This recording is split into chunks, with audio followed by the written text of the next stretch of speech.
Bonjour à tous et merci d'être là aujourd'hui. Donc, nous sommes très heureux d'avoir avec nous aujourd'hui les gérants et le responsable du développement commercial de BankInvest. Et on va parler aujourd'hui spécialement de la SICAV BankInvest Emerging Market Corporate Date. Donc, on est très heureux d'avoir l'ensemble de l'équipe. Donc, on y aura une présentation qui va être faite par les deux gérants et ensuite, il y aura un échange de questions avec l'équipe de MyFunds. Frédéric, if you want to start. Yes.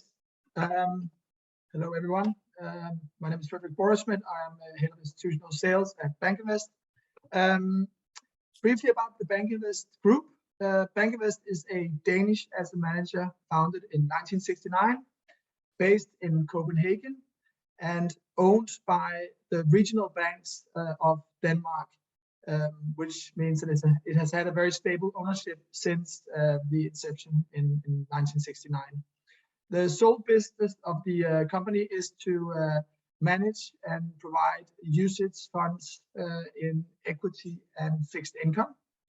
The meeting today is obviously about our emerging markets corporate debt strategy, which is one of the oldest strategies within the company.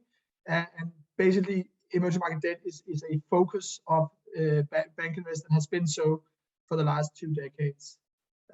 We have about 18 billion euro AUM, and has just over 1.4 billion euro in assets in emerging market corporate debt. The company, which again is solely based in Copenhagen, employs just over 100 employees. Thank you. Thank you, Frederick. I will take over and just describe the team behind this fund. So apart from Christian Hagelund and myself, who are BPMs on the strategy and have been managing this fund together since 2006. We also have a team of analysts, Eduardo Ordóñez, who speaks Spanish and Portuguese, Annie Chen, who is Austrian national, but speaks Chinese and was previously a Moody's analyst in Hong Kong. And then we have Michael and Nicholas on the sovereign side, where Michael mostly on the local currency and Nicholas on the, let's say, global strategy and the hard currency fund. On top of that, we have 2 persons on ESG. Eileen is dedicated to the fixed income side and sitting right here next to us in the team, and Søren Høyer more on the equity side. And then finally we have 2 persons on the quant side who are building models for us to screen the universe and monitor companies for both for valuation and default risk, and also from the risk of default and manipulation. So this is the team behind the product.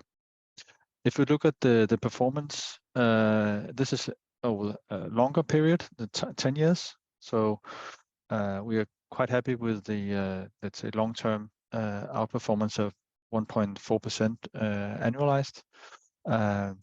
That's been a bit of a headwind in the last year or so, but that is, as we can see now, recovering and coming back again. I'll come back to what the headwinds were.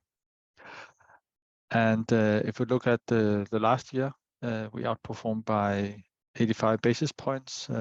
This is gross of fees. This was, of course, in absolute terms, a very difficult period for all asset classes, also for this asset class. But we were quite satisfied, given that we have had typically have an overweight of exposure to the market, that we still were able to outperform in this market. Looking more closely at what was good and bad, the overall most positive contribution was the underweight in Russia, which has had a really bad performance. On the other hand, we had exposure to Ukraine and Belarus, which had negative impact, and then we have some exposures in the Chinese property and the Chinese tech sector. Very long duration in the Chinese sector, which has contributed negatively. But overall, again, it was a positive contribution. But these were definitely Russia, Ukraine, and China were the main contributors last year.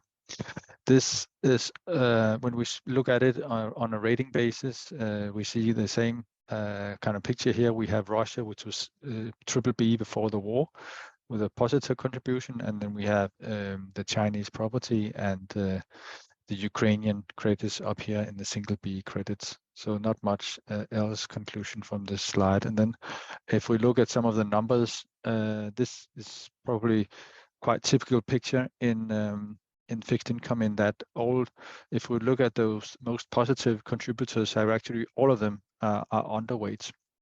So avoiding in particular Russian and a few other names was the most positive, and then the few names that we did add in Russia, Ukraine had a negative impact. So so again, these were the companies that were most impacted. So that was the, let's say, very short introduction to the return last year, and then Nicholas will take over and talk about the market outlook. Yes, thank you. So what we are expecting the global economy to do is to show a quite significant slowdown, a European recession, and probably also a US recession. This is, of course, negative for global growth. But if we have the emerging market glasses on, then we can actually see that this China reopening trade is improving momentum. We all saw what happened in Europe and US when we started reopening the economies there. The service sector economy was booming. People went out again. They went shopping, going to restaurants, going to casinos, or whatever it might be. And a lot of emerging markets, not only in Asia, but globally, are exposed to this theme. So on a global scale, of course, US and European recessions are negative. But if we look at emerging markets, then there's quite a positive impulse from this China reopening that will be a theme throughout the year that we have here. But we do see global growth indicators pointing towards lower growth. Søren, can you go to next slide here? So this is already being priced. What we have here is just the ISM in green. So this is a picture of the business cycle in the US, and what we have on the blue line here is the price that the analysts, or the earnings expectations that the analysts have for the US corporates. This picture here is quite similar if we go to Europe and other developed markets. We actually see EPS going negative. So analysts are accepting the fact that corporates will make less money than they did a year ago. This is being priced into the market. We saw the entire year last year taking on this theme. And so because markets are accepting and predicting a global lower growth, means that we are not going to turn down the risk in the portfolio just to get the last bit of pricing here. So we have a quite neutral risk stance in the portfolio, and we believe that the next move will be to increase risk and not to reduce it further. So we just have to have a small capitulation, and then we can actually see that owning risk can be quite attractive. Next slide, John. On a different angle here, what we also have a quite high conviction of is the inflation theme.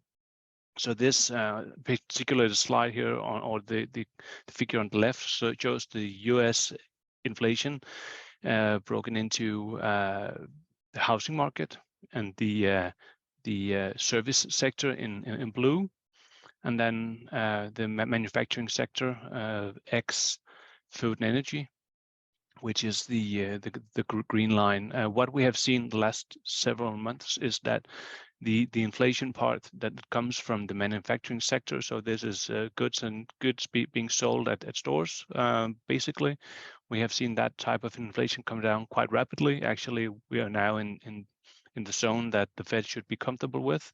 But what they are not comfortable with is the fact that the service sector inflation, not just the shelter part, but actually more broadly, the U.S. Service sector have seen inflation grow each month for the last long period of time, and this inflation does not appear to have peaked yet. It's the same picture we see in Europe on the slide, on the figure to the right here, where we see the Eurozone core CPI going up to 5.2, where the headlines CPI. So this is basically what happened in the food and energy sector starts coming down. So what we will see is that inflation will be lower, but this does not mean that central banks in the West are prepared to lower rates. But in economies where the manufacturing sector is a bigger part of the economy, and this is a lot of emerging market states, you can actually see that once the Fed and the ECB have stabilized the rates, you can actually see that they should be able to lower rates, because the manufacturing sector is such a large part of the economy, whereas the service sector is not as big as it is in Western economies. So this actually puts emerging markets in quite a good spot for the year, this year, and probably also the next year. Next slide, Søren.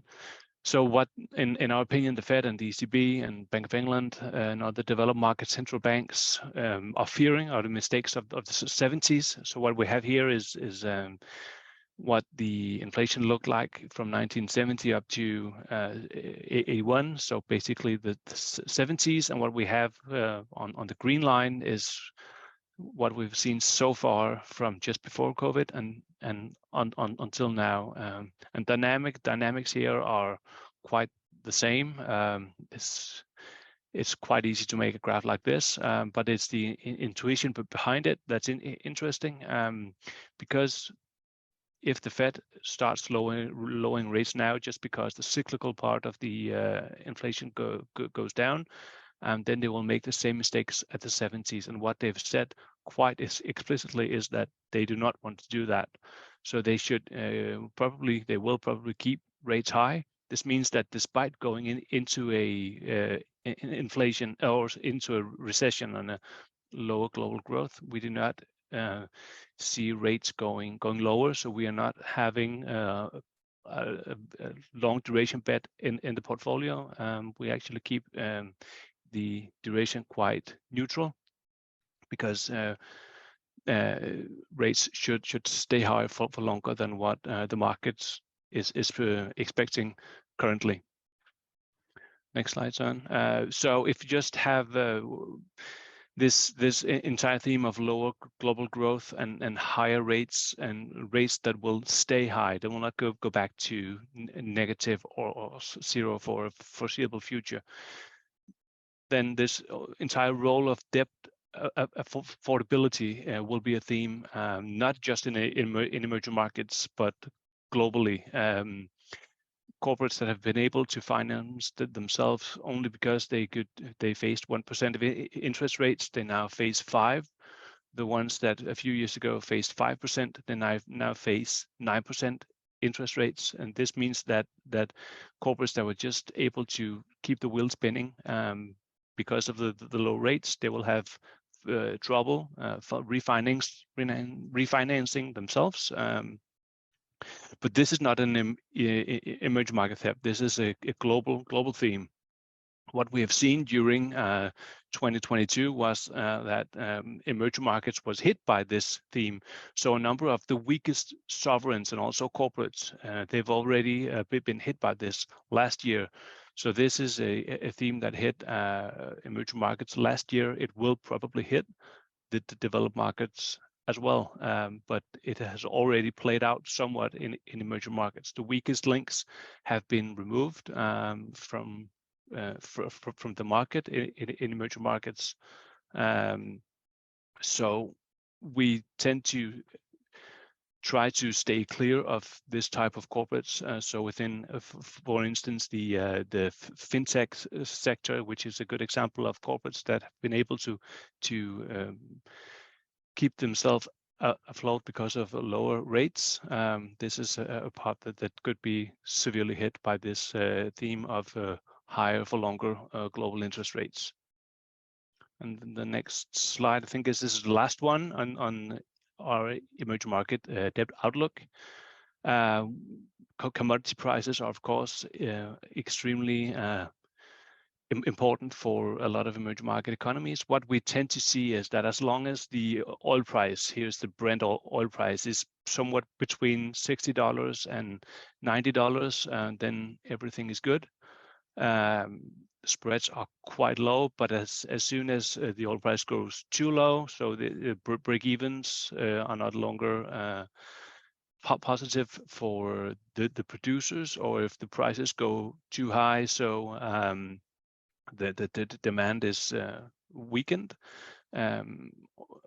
Unless we have those two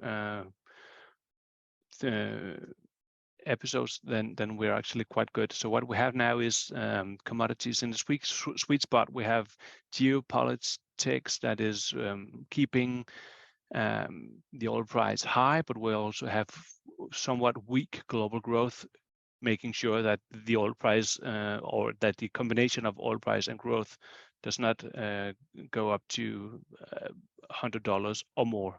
So this is actually the link here between geopolitics and weak growth is keeping commodities in somewhat of a sweet spot for the emerging markets, at least.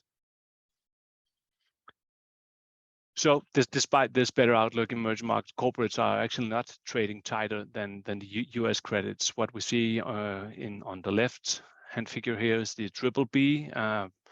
So the investment grade on the right side, we have the high yielders, and what we see is that EM debt is actually trading wider than the developed market peers, despite this positive impulse from the Chinese economy, and despite the fact that a lot of these problems with high interest rates and problems getting to the market have already hit the emerging market corporates, but have not hit yet in the developed market.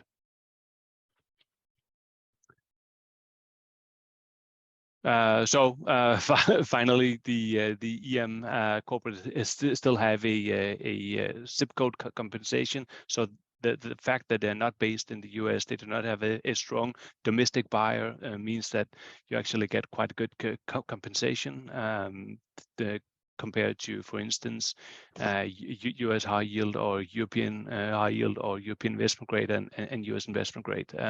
So we actually get quite good zip code compensation, and we think it's still very attractive to be invested here. And maybe also worth highlighting, if you just look at the EM corporate high yield, which is actually trading at a higher yield than US high yield, despite having only 27% in single B below compared to 52% and below in US high yield. So not only is this the yield and spread higher, but the quality is also better, just as a comparison. Another comparison would be that the investment grade corporates have a shorter duration than in particular the US investment grade, which has much more duration. After this, we'll just turn to how the portfolio is positioned. And overall, we have an overweight in high yield bonds. As you can see up here in the top right corner, and an underweight in the investment grade. I'll show later how that's split on various rating categories. Then on the face of it, we have a slightly longer duration. But as Nicholas mentioned, we try to be as neutral as possible. And given that the high yield typically have less interest rate sensitivity than investment grade, we consider this as being neutral when you take into account the lower sensitivity in the high yield area. The current spread is about 380 basis points, and with a duration of around 4.7. The next one I would like to show is the spread across ratings. The top here, you can see that we have a lot of the absolute weights in the BB and the BBB. And if we look at the relative weights, it's also where the overweights are. If we look at what a risk measure, which is duration times spread, so either there's a high risk from a high duration or a high spread, or both. This is the main risk number that we look at as long as credits are not in distress. Then you can see again a heavy concentration in the BB and BBB area, which is compensated by a lot less in the lower rated and in the higher rated areas. If you look at the largest countries, they are Israel, UAE, Uzbekistan, and Philippines. This is the relative to the benchmark. And the biggest underweights are Saudi Arabia for ESG reasons, Taiwan for geopolitical reasons. So I prefer not to invest in Taiwan at the moment. It's very, very tight and let's say small, but rather significant event risk if there's something should happen. And then Singapore also due to very tight spreads, and China mainly because we are underweight the state-owned companies which are trading at a fairly low spread. So even though we have a very positive view of the reopening of China, we think that there's more value to be had in the area and in other countries, exemplified by commodity companies and energy companies. So if you look at the sectors, it's worth mentioning that we have an overweight in the energy sector. We would also be overweight in oil exporting countries per se. And then in the communications and consumer non-cyclical, both are kind of defensive industries. That's also where we have an underweight. What is shown here as an underweight is the state-owned companies, which are showed as own no guarantees. And that includes, for example, some of the Chinese companies that I mentioned previously. This is another illustration of the biggest contribution to the risk, or rather where. So even though China was underweight, it's actually still from a DTS, so risk-wise, the biggest country. This is because we have some long duration in the sector, which has done quite very well recently. And the other countries are Mexico, UAE, Indonesia, Brazil. So solid countries that we think are providing some very attractive opportunities. And the next I would like to show is the ESG profile of the fund. So if we look here at the average adjusted ESG score from MSCI ESG. You see that we have a higher rating. You can also see that the benchmark and the companies in the portfolio are improving. So there's a positive trend. This is good to see that that EM in general are focusing more on the ESG and therefore are able to improve their ESG score. You can see the ratings down here that we have very little in triple Cs and underweight in single B. There are a number of companies which are not covered by MSCI ESG. They're typically state-owned companies which are not listed on a stock exchange, and therefore is not covered by the MSCI ESG. But increasingly they are covering these companies, so we expect that the coverage should increase over time. You can also see the number of green bonds is higher than the benchmark, around 8% across the world, but typically I think we have around 4% in Indian renewables. So that's a significant part. And if we look at the CO2, either to sales or to enterprise value, so the both of them are below the benchmark as well. So that's the profile of the ESG profile of the fund. I think with that, I will open for Q&A, and if there's any specific topic we should touch on. Okay, thank you. Cécile, do you have a question, or Carol? Yeah. Yes. Well, what are the AUM of the fund right now?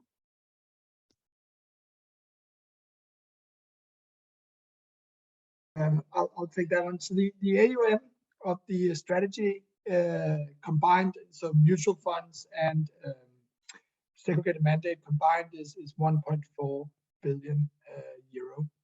In the CCAP itself, we're talking about just short of 200 million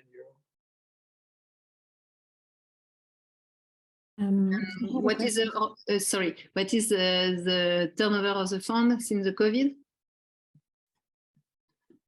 The turnover, you mean the trading, or you mean the flows in and out? The trading. The trading, the average holding period in the fund is about 2.5 years. So yeah, so that has been fairly stable over the last, well, also during COVID, but for the last 5 to 10 years actually. So it means that if we take the page 23, and if we go back before COVID, you think it will be the same portfolio, or you have made a lot of change since the COVID? Yes. You mean this page? Yeah, if we have the same graphic like 2 years ago, before the COVID, it will be the same country. No, weight, well, it weight. would have changed. Typically, I mean, over 2.5 years, we would have changed the full portfolio. Not that all bonds are trading, of course, but that gives you an indication of the turnover of the portfolio. So that's the average holding period, 2.5 years. Okay, but which means that the COVID didn't change for you the country weight in the portfolio. Oh yes, we did make some changes over the COVID period, for sure. Okay. In the first month or so, it was very difficult because of liquidity, but after that, that has been some significant changes. And if you look at the last year or so, we've had, for example, big swings in the weightings to China because of its COVID policy. Okay. And of course, also the changes around the war in Ukraine also have led to significant changes. And again, Taiwan has also basically been exited. So there's been country by country some significant changes over the last year or two. Okay. And did the COVID change the way you work with your team, or you have exactly the same way to manage a portfolio? Well, everyone is in the office, and we're sitting right next to each other. But if people are not in the office, typically they're actually traveling now to the regions. In December, I was in India. In October, Nicholas and I were joining the IMF conference in Washington. As we speak, Kristen is in Saudi Arabia and other Middle Eastern countries for the full week. And Eduardo just came back this week from visiting a conference in Mexico.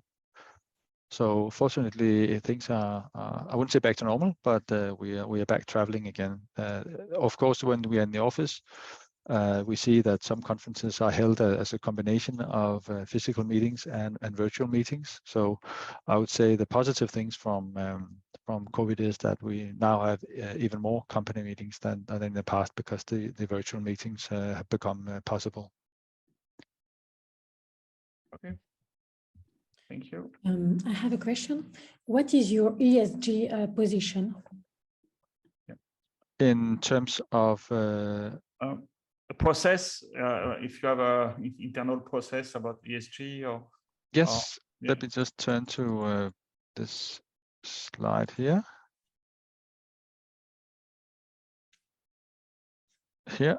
So, well, I think in Denmark we are perceived as one of the leaders in ESG, and we were first Danish asset manager to sign the PRI, and our CEO was the first European to achieve the CFA ESG.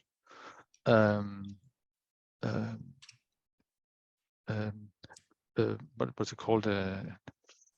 Certificate. So he was like a guinea pig for that, and because he's involved in the CFA Institute. So, and we are in the process of launching Article 9 funds. We actually launched a ESG fund for EM bonds already in 2007, but ironically there was very little demand for this, so it had to be closed down again, and well, now we are reopening again. But the reason I'm mentioning is that since 2007 we have been used to include and have access to ESG data and included in the portfolio.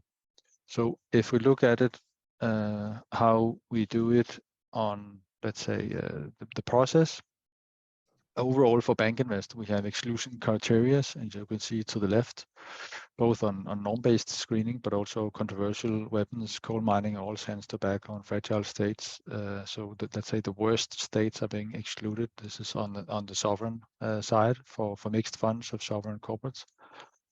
And of course, we include data from Sustainalytics, MSCI, ESG, and of course, then comes the dialogue with the companies and understanding the risks, let's say the real risks from stranding assets or lack of financing due to really poor behavior. So this is, let's say, a more general picture, and if we look at which companies are excluded, you can see the blue bar. We also have some ESG funds specifically which have further criteria. And if we look at the investment process, this is the general investment process, but from all the way from monitoring and idea generation to macro and quantitative and qualitative, etc. But all the way we have the ESG angle is just like any other, let's say, input to the investment decision. ESG is included. We use BlackRock Aladdin as our internal system here, and we have access to all these data. So we have live updates of all the companies and portfolios, just like we're looking at the yields and durations, or for equities, for PEs, etc. All the numbers that you can think of, we also have the ESG numbers very close. And that explains partly why the fund is doing better than the benchmark, because it's something that we are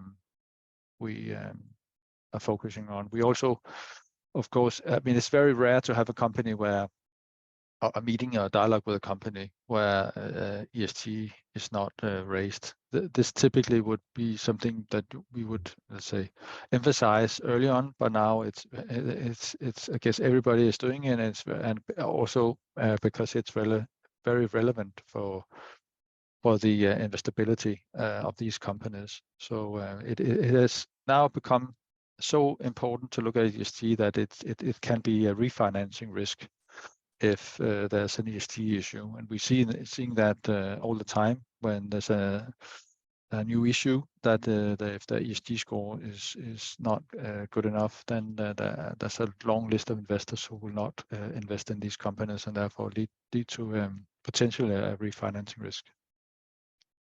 Okay, thank you. Yeah. And what is the most recent company you have invested in, and why?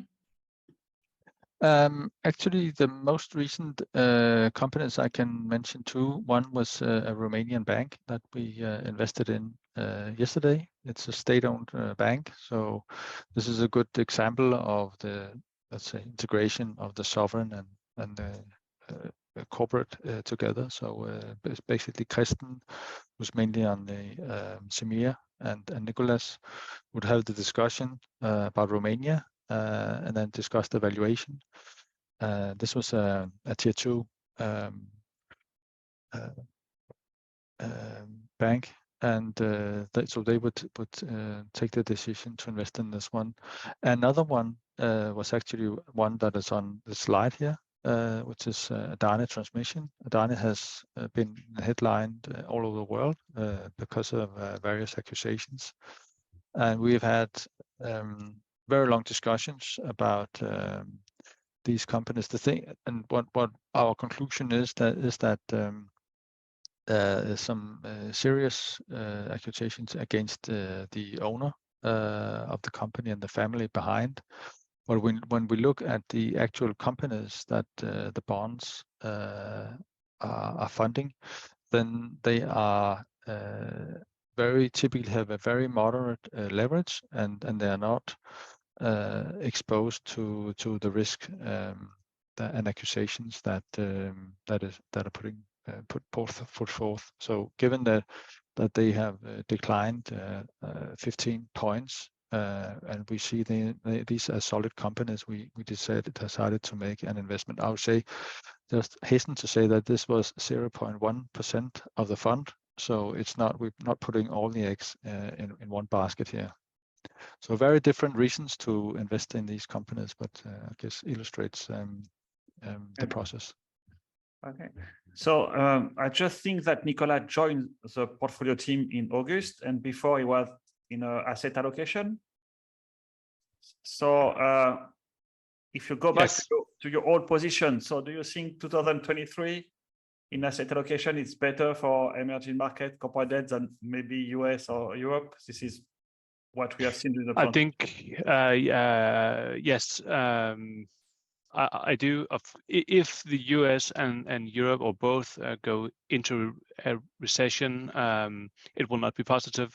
It will not be positive for high yields in the US, in Europe, or in emerging markets. But within credit, I think EM is much better placed and more attractively valued than developed market credits. Yeah. So from an asset allocation or as an absolute investor, we cannot guarantee positive returns, but I think it will be better and more stable than credits in developed markets. Yes. Okay, so I think it's a very good conclusion for the funds. So thank you, Frederick, Søren, and Nicolas, for your time. Thank you. And we are never forget that you are all welcome in France anytime. Thank you. Thank you, and likewise. So you just have to avoid some strikes now, but you are very welcome to come. I was actually there last week okay. in the Alps, though. Yeah, it was. And thank you all, and have a good day. Thank you. Thank you very much. Thank you. Thank you. Bye-bye. Bye.